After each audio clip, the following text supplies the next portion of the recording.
नमस्कार, ये आकाशवाणी शिमला है। अब आप अनुराग पराशर से प्रादेशिक समाचार सुनिए। आज के मुख्य समाचार। केंद्रीय मंत्री अनुराग ठाकुर ने कहा, बीते 7 वर्षों में केंद्र ने सीमावर्ती क्षेत्रों में विकसित किया बेहतरीन मूलभूत ढांचा। प्रदेश भाजपा चुनाव समिति की बैठक धर्मशाला में जारी, उपचुनाव को लेकर बनाई जाएगी रणनीति। देश में कोविड टीकाकरण अभियान के तहत अब तक 90 करोड़ 51 लाख से अधिक लोगों को लगाए गए टीके। और कुल्लू में राष्ट्रीय कोर्फबॉल प्रतियोगिता संपन्न, हरियाणा को हराकर हिमाचल की टीम बनी विजेता।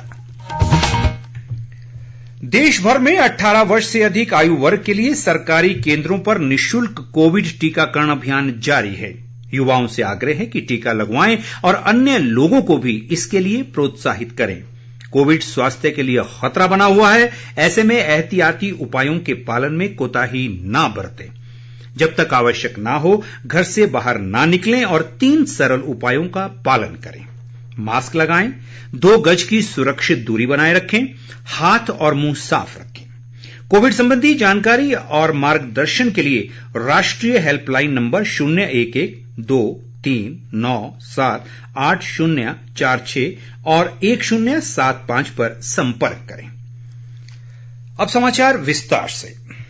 केंद्रीय सूचना व प्रसारण मंत्री अनुराग ठाकुर ने कहा है कि केंद्र सरकार ने 7 वर्ष में अत्याधुनिक हाईवे के निर्माण के साथ सभी सीमावर्ती क्षेत्रों में बेहतरीन मूलभूत ढांचा विकसित किया है। हमीरपुर जिले की पंजोत पंचायत में उन्होंने कहा कि इसी कड़ी में भानुपल्ली बिलासपुर रेलवे लाइन का काम भी तेजी से करवाया जा रहा है। इस दौरान उन्होंने क्षेत्र में प्रधानमंत्री ग्रामीण सड़क योजना के तहत करीब 5.5 करोड़ रुपए से स्तरोन्नत की गई 2 सड़कों का भी लोकार्पण किया। बाद में उन्होंने टौणी देवी में भाजपा युवा मोर्चा के युवा सम्मेलन को भी संबोधित किया। पार्टी के वरिष्ठ नेता व पूर्व मुख्यमंत्री प्रेम कुमार धूमल समेत अन्य नेता सम्मेलन में उपस्थित रहे। और अधिक ब्यौरा हमारी इस विशेष रिपोर्ट में।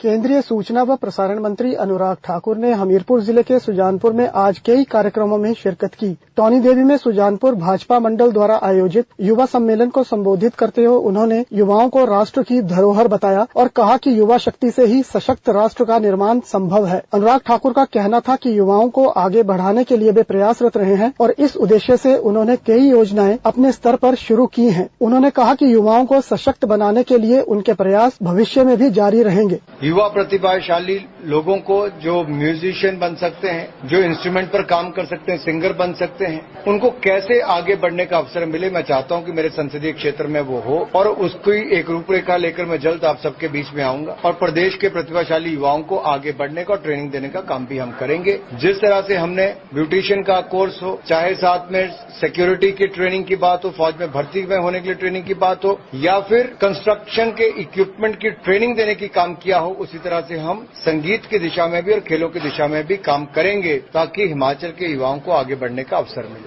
देश भर में चलाए गए स्वच्छ भारत अभियान की चर्चा करते हुए उन्होंने सभी लोगों से इसमें बढ़ चढ़कर भाग लेने की अपील की। अनुराग ठाकुर ने बताया कि सभी के सहयोग से ही इस अभियान में सफलता मिल सकेगी। स्वच्छ भारत अभियान के तहत 31 अक्टूबर तक देश भर में 75 लाख किलो प्लास्टिक कचरा एकत्रित करने का लक्ष्य रखा गया है। मैंने युवा कार्यक्रम और खेल विभाग की ओर से 1 अक्टूबर से 31 अक्टूबर तक 75 लाख किलो प्लास्टिक वेस्ट और कूड़ा इकट्ठा करने का एक संकल्प लिया। हम प्रयास करेंगे कि इस 1 महीने में देश के कोने कोने से, हर गांव से 75 लाख किलो वेस्ट इकट्ठा करें। कुछ विपक्षी दलों ने राजनीति भी की। उन्होंने कहा कि भारतीय जनता पार्टी स्वच्छता अभियान चला रही। तो मैं कहना चाहता हूं, आप तय कर लीजिए, आप गंदगी फैलाने वाले हो या गंदगी मुक्त भारत बनाने वाले। हम गंदगी मुक्त भारत, स्वच्छ भारत बनाना चाहते हैं। अगर आप भी जुड़ना चाहते तो आप सबको भी बहुत बहुत स्वागत है कि आइए जुड़िए स्वच्छ भारत अभियान से और भारत को साफ भी रखें, सुंदर भी रखें, स्वस्थ और सशक्त भी बनाएं। केंद्रीय मंत्री अनुराग ठाकुर ने प्रधानमंत्री नरेंद्र मोदी के नेतृत्व में कोरोना काल में शुरू की गई योजनाओं का भी जिक्र किया। उन्होंने कहा कि प्रधानमंत्री ने देश के 80 करोड़ लोगों के लिए 15 महीने तक मुफ्त राशन उपलब्ध करवाकर पूरे विश्व में एक उदाहरण पेश किया है। उन्होंने बताया कि केंद्र सरकार करीब 35,000 करोड़ रुपए की लागत से सभी देशवासियों को वैक्सीन का सुरक्षा कवच प्रदान कर रही है। हमीरपुर से हरीश नंदा के साथ रितेश कपूर, आकाशवाणी समाचार शिमला।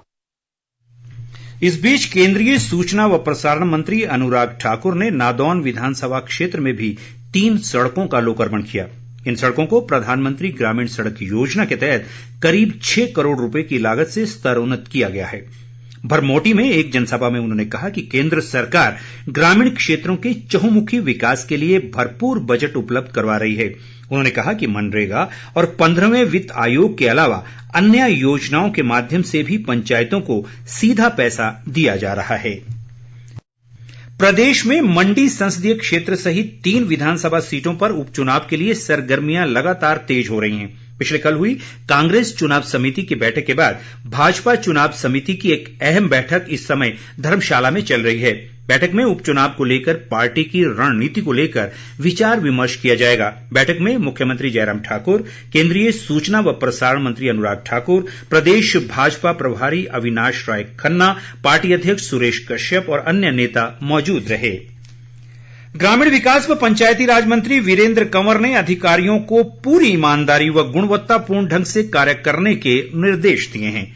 ऊना में आज विकास कार्यों की समीक्षा बैठक में उन्होंने अधिकारियों को अधिक ऊर्जा के साथ कार्य करने को कहा। वीरेंद्र कंवर ने पंचायत प्रतिनिधियों द्वारा भेजे गए कार्यों को धरातल पर उतारने में अधिकारियों को पूरा सहयोग करने के निर्देश भी दिए ताकि आम जनता को इनका लाभ मिल सके। मंडी संसदीय उपचुनाव के लिए 30 अक्टूबर को चंबा जिले के भरमौर व पांगी क्षेत्र में भी वोट डाले जाएंगे।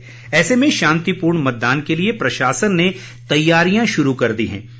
उपायुक्त डीसी राणा ने बताया कि पोलिंग पार्टियों में लगने वाले कर्मचारियों का डाटाबेस तैयार कर लिया गया है और चुनाव आयोग के निर्देश मिलने के बाद इनका प्रशिक्षण शुरू कर दिया जाएगा। उन्होंने कहा कि जिले में आचार संहिता का पालन सुनिश्चित बनाने के लिए सभी अधिकारियों को आवश्यक दिशा निर्देश दिए गए हैं। प्रदेश में आज अभी तक कोरोना संक्रमण के 67 नए मामले सामने आए हैं। ऊना जिले में 15, कांगड़ा में 11, जबकि बिलासपुर, हमीरपुर और मंडी में 10-10 मामलों की पुष्टि हुई है। राज्य में अब तक 2,19,400 लोग कोरोना संक्रमित हो चुके हैं। हालांकि इनमें से 2,14,246 लोग महामारी से ठीक भी हुए हैं। वर्तमान में 1,472 कोरोना मरीजों का उपचार चल रहा है। प्रदेश में संक्रमण से अब तक 3,665 लोगों की मृत्यु हुई है। देश में अब तक 90 करोड़ 51 लाख से अधिक कोविड रोधी टीके लगाए जा चुके हैं। केंद्रीय स्वास्थ्य व परिवार कल्याण मंत्रालय के अनुसार पिछले 24 घंटे के दौरान देश भर में 73,76,000 से अधिक कोविड रोधी टीके लगाए गए। इस दौरान कोविड के करीब 22,000 नए मामलों की पुष्टि हुई और 26,000 मरीज ठीक हुए। इस अवधि में 244 मरीजों की मौत भी हो गई। स्वास्थ्य मंत्रालय ने बताया है कि देश में कोविड से स्वस्थ होने की दर 97.87% हो गई है। केंद्र सरकार ने कहा है कि राज्यों और केंद्र शासित प्रदेशों को अब तक 88 करोड़ 94 लाख से अधिक कोविड के टीके उपलब्ध कराए जा चुके हैं।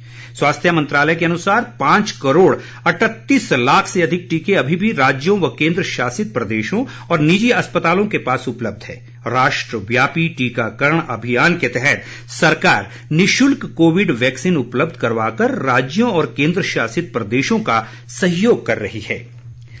कुल्लू के ढालपुर मैदान में 19वीं राष्ट्रीय कॉर्फ बॉल प्रतियोगिता आज संपन्न हुई। प्रतियोगिता के फाइनल मुकाबले में हरियाणा को हराकर हिमाचल प्रदेश की टीम विजेता बनी। समापन समारोह में जिला पुलिस अधीक्षक गुरुदेव शर्मा ने विजेता व उप विजेता टीमों को सम्मानित किया।